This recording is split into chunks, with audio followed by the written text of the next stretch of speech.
Zaman kebesaran Islam, kebesaran kerajaan Islam, yang dalam masa itu menguasai segenap lautan tengah dan menaklukkan tanah Hindustan, sudah pula tersiar beritanya ke seluruh dunia timur.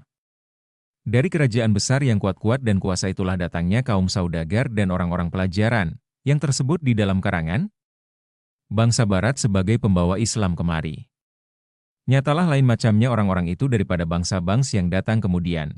Adapun menurut keterangan tarikh tempat mula-mula Islam berjejak di sini ialah di Aceh, Kerajaan Pase atau Pasai, di Palembang, di Banten, Cirebon, Kudus, Tuban, Giri, Gresik, dan Ampel, Surabaya. Semuanya itu bandar-bandar di tepi laut, di jalan pelajaran ke Tiongkok. Yang sudah diterangkan tadi. Hanya Kudus, yang agak jauh ke tengah, tapi ada juga perhubungan ke laut di Sungai Tanggulangin ke barat, di Sungai Juana ke timur. Di dalam tarikh Jawa tersiarnya agama Islam dihubungkan dengan jatuhnya Kerajaan Majapahit dan berdirinya kerajaan-kerajaan Islam. Di situ diceritakan bahwa dalam tahun Caka 1400, tahun 1478 Masehi, ibu kota Majapahit dikalahkan dan dibinasakan oleh bala tentara Islam. Cerita itu menerbitkan sangka seolah-olah agama Islam dikembangkan di sini dengan kekuatan senjata, dengan menjatuhkan kerajaan kebangsaan yang asli di sini. Cerita itu sudah ternyata tidak benar, sebagaimana lagi akan diterangkan nanti. Nama-nama yang lain, yang dihubungkan dengan berdirinya kerajaan Islam adalah nama-nama daripada bangsa asing. Di sebelah timur tersebut nama Maulana Malik Ibrahim Shah yang bergelar Maulana Maghribi di Gresik. Batu mesannya memakai tarikh tahun 1419 Saka yaitu 1495 Masehi. Raden Rahmat yang bergelar Sunan Ngampel berdiri di Surabaya. Raden Paku, anak daripada seorang orang Arab dengan seorang putri Belambangan, diangkat anak oleh Raden Rahmat, mendapat gelar Sunan Giri. Kemudian pada penghabisan abad ke-15 seorang putra daripada Amir Kerajaan Majapahit di Palembang, Raden Patah, datang mengembangkan Islam di Pulau Jawa dan mendirikan Kerajaan Demak atau Bintara.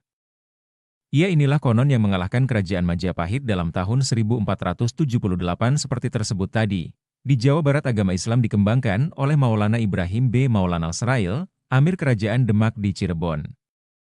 Ialah yang bergelar Sunan Gunung Jati, yang kuburnya menjadi tempat ziarah sampai dalam zaman sekarang ini. Ialah yang mengembangkan agama Islam sampai ke Banten. Kemudian diteruskan pekerjaannya di situ oleh putranya, Maulana Hasanuddin, yang bermakam di Banten, setelah lebih dulu ia menundukkan Sunda Kelapa atau Jakarta dan Pajajaran. Begitulah dengan sangat ringkas sekali catatan tarikh tentang berkembangnya agama Islam di Pulau Jawa. Tentang Pulau Sumatera, apalagi tentang Minangkabau, belum ada lagi saja bertemu dengan keterangan tarikh dari hal masuknya atau berkembangnya di situ. Adapun keterangan seperti tersebut tadi menerbitkan sangka, bahwa Islam berkembang hanyalah sesudah jatuhnya Kerajaan Majapahit. Sangkaan itu keliru semata-mata. Kelirunya disebabkan oleh karena dalam keterangan itu berkacau hal tersiarnya agama Islam dengan berdirinya kerajaan Islam. Padahal dua perkara itu tidak sama. Sebagaimana sudah diterangkan tadi, dunia Islam di masa kebesaran kerajaannya sudah sampai perhubungannya kemari. Di zaman pemerintahan Raja Erlangga atau kerajaan Hindu yang meliputi Pulau Jawa dari timurnya sampai ke baratnya, beratus tahun sebelum berdirinya Kerajaan Majapahit dalam tahun 1216. Marilah kita peringati sebentar riwayatnya dengan amat ringkas sekali. Sepeninggal Raja Erlangga yang tersebut tadi, kerajaannya berbagi dua, Jenggala dan Daha. Tanah Sunda rupanya waktu itu sudah terlepas kembali. Daripada raja-raja yang kemudian ada seorang yang masyhur namanya terus sampai sekarang ini, yaitu Jayabaya. Kerajaannya sepeninggalnya, dijatuhkan oleh Ken Angrok, yang membangunkan kerajaan Tumapel dan bersemayam menjadi raja memakai gelaran Rajasa. Ibu kota kerajaan Tumapel itu bertambah luas, kemudian dinamakan Singasari. Dalam tahun 1190 Raja Kertanegara mewarisi kerajaan Ken Angrok tadi. Raja itu mengutuskan bala tentaranya menundukkan negeri-negeri di jajahan seberang. Dalam tahun 1197 ia mengirimkan bala tentara menaklukkan negeri Minangkabau. Pada masa itu kejadian pula kepada raja di negeri Tiongkok, Kublai Han, mengirimkan bala tentaranya pula untuk memerangi Kertanegara, sebab telah menghina kepada utusan Maharaja Tiongkok itu. Tapi sebelum sampai angkatan peperangan Tiongkok itu, Raja Kertanegara sudah mangkat lebih dahulu, dibunuh mati oleh Balatentra Jayakatwang, raja muda di Kediri, yang mendurhaka kepada rajanya. Maka kerajaan Tumapel Singasari tidaklah ada lagi. Ketika itu menantu Raja Kertanegara, bernama Wijaya, dapat melarikan diri ke Madura, kepada Amir di pulau itu. Amir itu memberi nasihat, baiklah Wijaya mengaku tunduk kepada Jayakatwang, supaya dapat tempat yang baik untuk menantikan waktu bolehnya menuntut kembali hak mertuanya. Kertanegara maksud itu berlaku. Wijaya mendapat tempat di dekat Tarik sekarang ini, dan di situ ia membangunkan kota Majapahit. Tatkala dalam tahun 1216 angkatan peperangan dari Tiongkok itu sampai, Wijaya beruntung dapat lebih dulu berhubungan dengan mereka. Ia mengaku tunduk dan meminta tolong memerangi Raja Kediri, musuh yang dicari oleh angkatan Tiongkok itu. Panjang cerita kita ringkaskan. Jayakatwang kalah perangnya, ibu kotanya jatuh ke tangan musuh.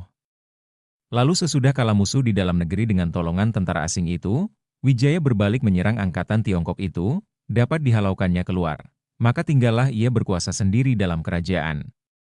Tahun 1216 itu juga Wijaya naik ke atas tahta kerajaan Majapahit dengan memakai gelaran Kertarajasa. Kerajaan Majapahit sampai ke puncak kebesarannya di masa pemerintahan Raja Hayam Wuruk, yang bergelar Raja Sanagara, dalam masa 70 tahun yang berikut. Kebesaran kerajaan itu terutama sekali dengan karena jasa seorang wazir Perdana Menteri, Gajah Mada namanya, yang sudah memangku kerajaan sejak pemerintahan Ratu Ibu Suri daripada Raja Hayam Wuruk itu tadi. Sepeninggal Gajah Mada dengan matinya dalam tahun 1286, tidaklah dapat ia berganti.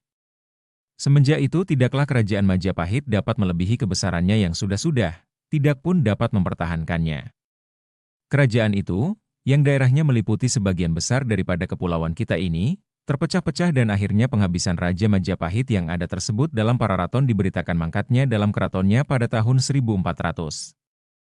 Tahun binasanya kota Majapahit. Lenilah kisahnya yang menjadi cerita orang. Tetapi nyata tidak benarnya, sebagaimana sudah dikatakan tadi.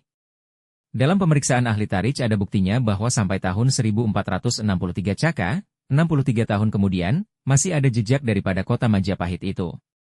Menurut pemeriksaan itu rupa-rupanya yang menundukkan Majapahit dalam tahun 1400 Caka itu adalah raja bangsa Hindu juga.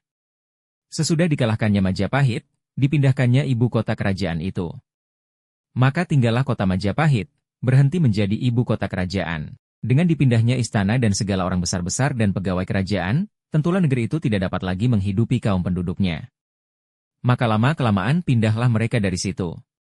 Ada yang mengikuti raja baru dan ada yang membuang diri ke Tengger dan ke Bali. Tentang cerita itu kita dapatkan keterangan di dalam buku Encyclopedie van Nederlandsche bagian kedua cetakan tahun 1918 hal 196 yang isinya seperti berikut.